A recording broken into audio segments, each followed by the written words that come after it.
Em 1892, quando o Império Austro-Húngaro tentava consolidar sua influência sobre as províncias do sul, uma pequena expedição científica partiu de Viena, rumo a uma região quase apagada dos mapas, um território de colinas úmidas e florestas densas entre a Bósnia e a Sérvia.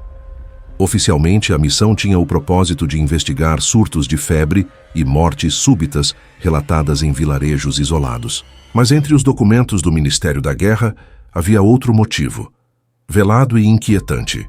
Rumores insistentes sobre o retorno dos bebedores de sangue, termo usado nos relatórios locais desde 1732, quando o médico militar Johann Flückiger descrevera o caso de um camponês chamado Arnold Pauli, suposto vampiro exumado em Medvedia. A equipe era formada por 6 homens: o professor Friedrich Lohner, etnólogo e linguista, o Dr. Emil Kruger, patologista da Universidade de Graz, Franz Moser, cartógrafo militar, 2 soldados escoltas e um jovem intérprete sérvio chamado Vuk Drašković, natural da fronteira oriental. Saíram de Viena em 17 de abril, levando instrumentos médicos, câmeras fotográficas de grande formato e diários de campo. Atravessaram o Danúbio por barca e seguiram por terra em carroças até o vilarejo de Trstenik, última parada antes da área considerada amaldiçoada. Nas primeiras anotações, Lohner descreveu um silêncio pesado e a relutância dos moradores em falar dos mortos. Casas abandonadas, portas trancadas com símbolos entalhados em cruz e pequenos amuletos feitos de ossos e ferro pendiam das janelas. Uma mulher idosa contou que à noite se ouviam passos sob o chão, como se algo andasse dentro da terra. Kruger, cético, registrou o relato como delírio febril causado por superstição endêmica. Ainda assim, recolheu amostras de solo e fragmentos de unhas retiradas de um cadáver que o padre local jurava não se decompor. No segundo dia, ao amanhecer, o grupo encontrou 3 carroças viradas na estrada lamacenta. As rodas estavam marcadas por cortes profundos, como se lâminas tivessem rasgado a madeira de dentro para fora. Não havia sangue, nem pegadas, apenas o cheiro de terra e ferro queimado. Moser fotografou as marcas, e os negativos seriam os últimos vestígios comprovados da expedição. Nenhum deles seria jamais recuperado. Os registros do posto aduaneiro de Novi Pazar confirmam que o grupo atravessou o vale de Studenica na manhã de 21 de abril. Depois disso, silêncio. O tenente responsável pelo destacamento escreveu, semanas depois, que um nevoeiro incomum cobriu o vale por 3 dias e que um pastor encontrou pedaços de tecido militar presos em galhos de espinheiro. No relatório final, constava apenas uma frase enigmática: a névoa subiu do solo como respiração. O governo imperial encerrou a investigação em agosto daquele ano, alegando perda por causas naturais durante tempestade. Nenhum corpo foi devolvido, nenhum relatório oficial foi publicado. Mas um único documento sobreviveu: uma carta datada de maio de 1892, endereçada ao Instituto de Antropologia de Viena.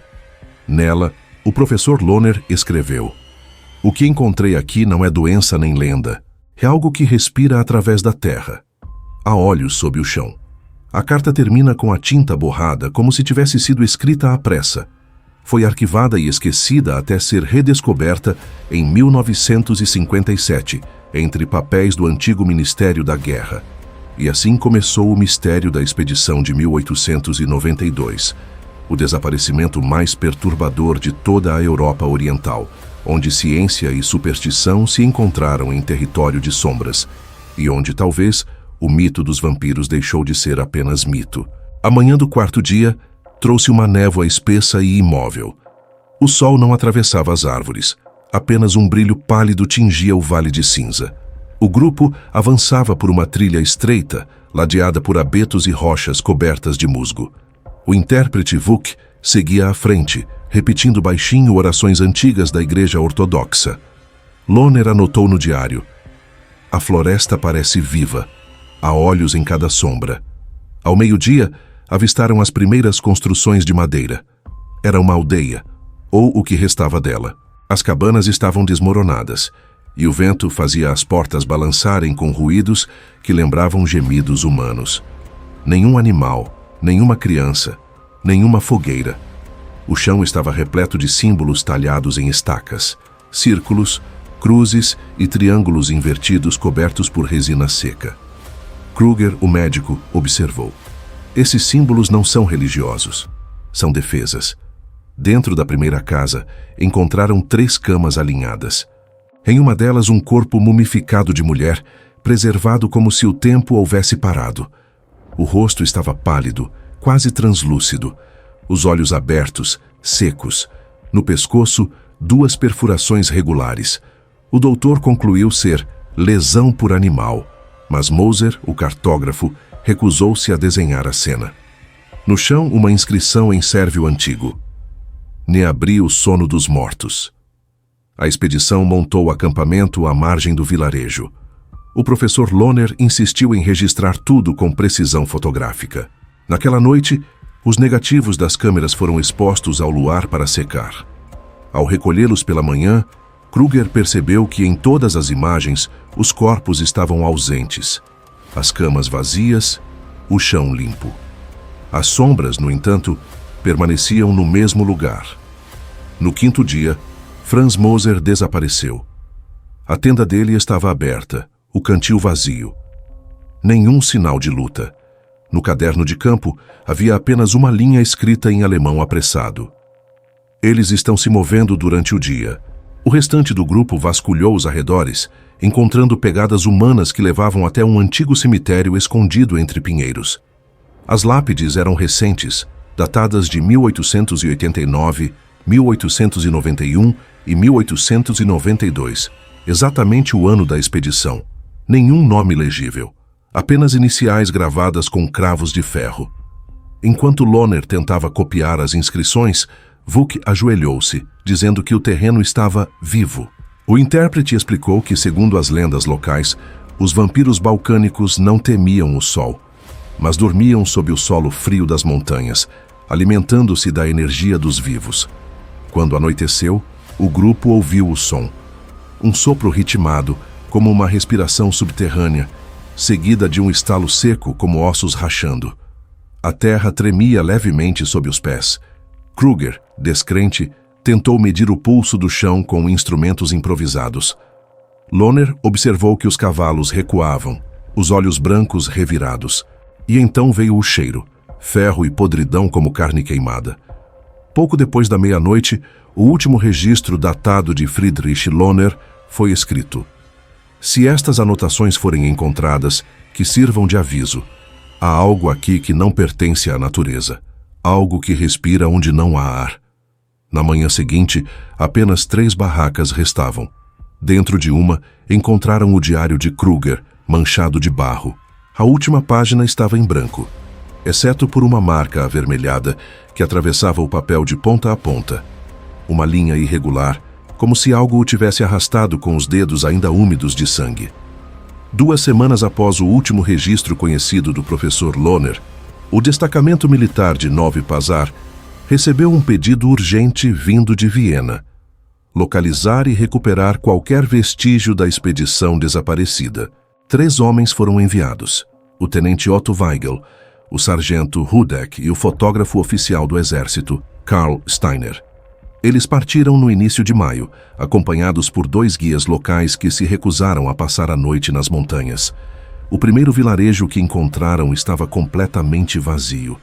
Em algumas casas, os pratos ainda sobre as mesas, em outras, as lareiras acesas, como se os moradores tivessem desaparecido de repente. Os relatórios de Weigel descrevem a presença opressora do ar e o som de vozes abafadas, sem origem aparente.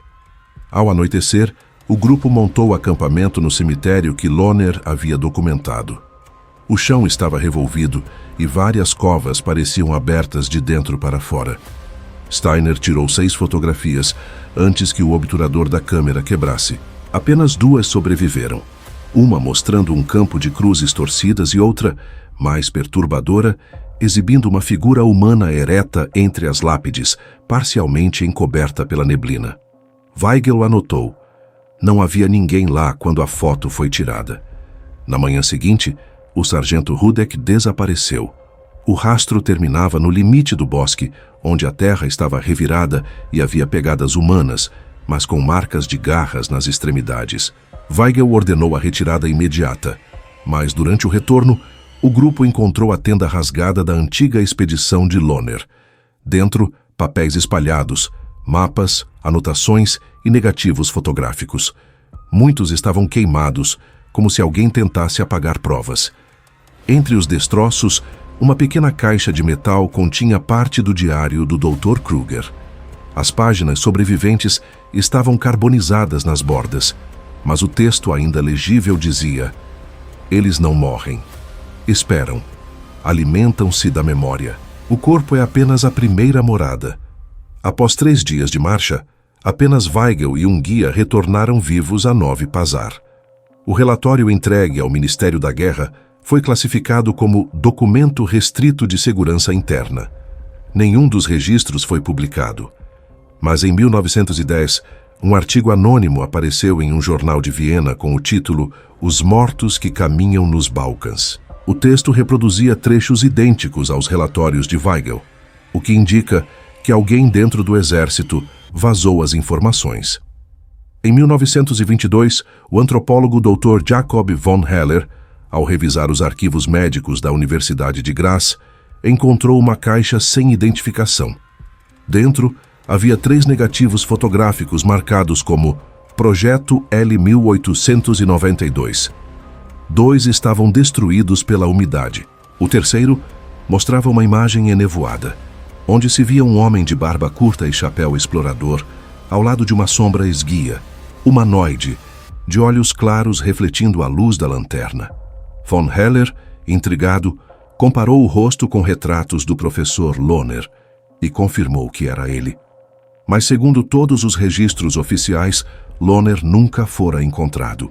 Quando o antropólogo tentou divulgar o material em uma conferência, recebeu uma carta anônima, advertindo que certos assuntos deveriam permanecer sob a terra.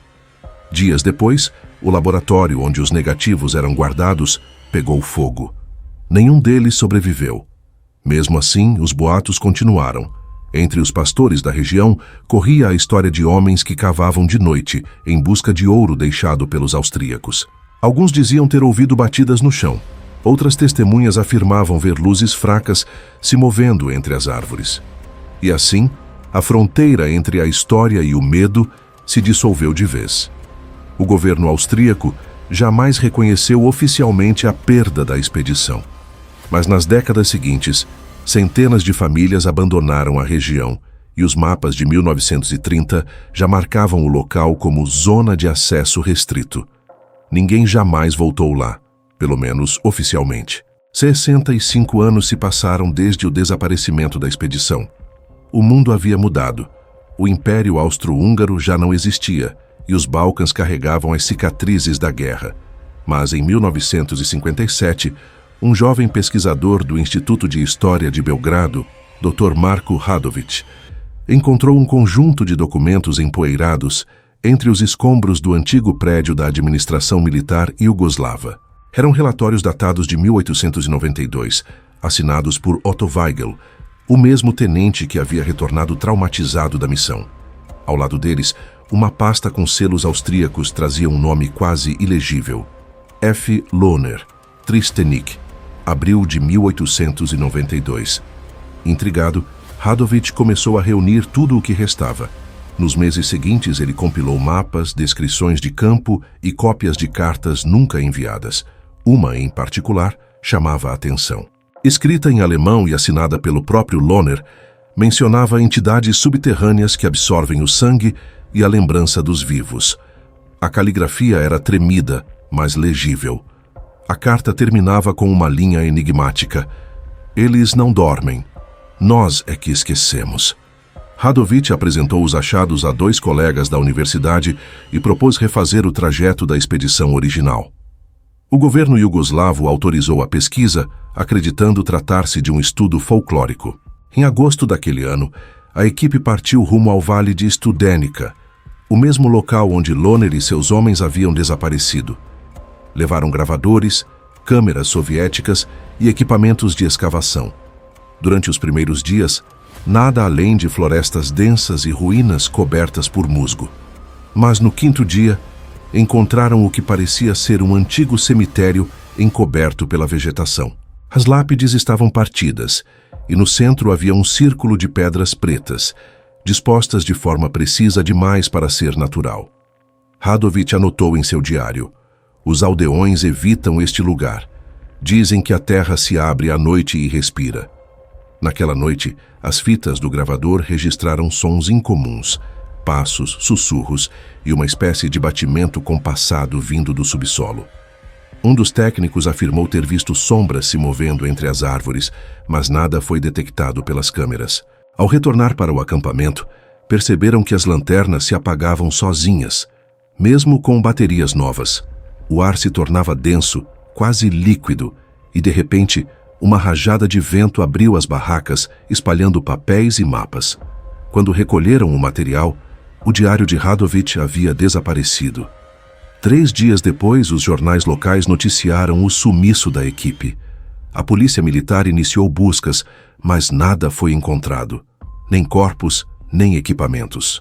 Apenas o jipe do grupo, abandonado na beira de uma estrada com o motor ainda quente e as portas abertas.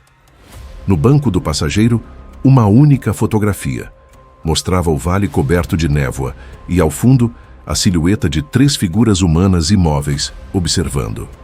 O caso foi arquivado como acidente em terreno de difícil acesso. Mas em 1963, uma carta anônima chegou ao jornal Política de Belgrado. O autor afirmava ser o único sobrevivente da expedição de 1957. Escreveu: "Eles estão lá embaixo. Não são mortos. São ecos de nós mesmos." A carta foi publicada parcialmente e depois confiscada pela polícia secreta. Nenhuma outra menção ao Dr. Radovich foi registrada. Mas em 1971, durante obras de restauração em Studenica, trabalhadores encontraram uma câmera enferrujada e parcialmente soterrada. Dentro dela, o rolo de filme ainda estava intacto. As imagens reveladas mostravam o interior de uma gruta, paredes cobertas de símbolos idênticos aos do diário de Lohner. E em uma delas, um rosto humano pálido, com olhos abertos, fixos e a boca entreaberta, como se estivesse prestes a respirar. Ninguém conseguiu identificar quem era. O negativo foi lacrado e enviado ao Arquivo Nacional, onde permanece até hoje, catalogado sob a simples descrição: Registro visual não classificado. Origem: Trstenik. Hoje, mais de um século depois do desaparecimento da primeira expedição, o vale de Studenica, entre a Sérvia e a Bósnia, permanece uma zona pouco habitada. Os mapas modernos o classificam como região de preservação ambiental, mas imagens de satélite revelam algo estranho: manchas circulares no solo, alinhadas como se fossem crateras, e áreas em que a vegetação se curva em direção ao centro, como se algo, debaixo da terra, ainda exercesse peso ou magnetismo. Em 2003, uma equipe de geólogos da Universidade de Belgrado solicitou autorização para estudar as formações geológicas. O pedido foi negado, sem explicação. Mas antes que o caso fosse arquivado, um dos cientistas, Dragan Milenovic, afirmou ter recebido uma ligação anônima. Do outro lado da linha, uma voz feminina em tom baixo disse: "Eles não querem que vocês cavem onde os austríacos dormem." A gravação foi incluída nos relatórios internos da universidade e logo depois desapareceu. Em 2014, exploradores independentes conseguiram acesso à região por conta própria. Um dos vídeos amadores, publicado brevemente na internet antes de ser removido, mostrava uma sequência curta, uma caverna estreita com inscrições gravadas em caracteres antigos e o som de batimentos, não de coração, mas de algo oco, metálico, pulsando dentro da rocha. O canal que divulgou o vídeo foi deletado 2 dias depois. Ainda assim, cópias do material circularam entre fóruns e pesquisadores de fenômenos históricos. Um detalhe chamou a atenção. Em um dos quadros congelados, a câmera captava uma parede coberta por uma substância escura. Ao ser realçado digitalmente, via-se nitidamente a mesma inscrição presente no diário de Friedrich Lohner: há olhos sob o chão. Nos anos seguintes, diversos relatos isolados surgiram. Pastores afirmando ouvir vozes durante a noite, viajantes dizendo que as bússolas enlouquecem ao cruzar o vale, e moradores descrevendo figuras pálidas observando das colinas.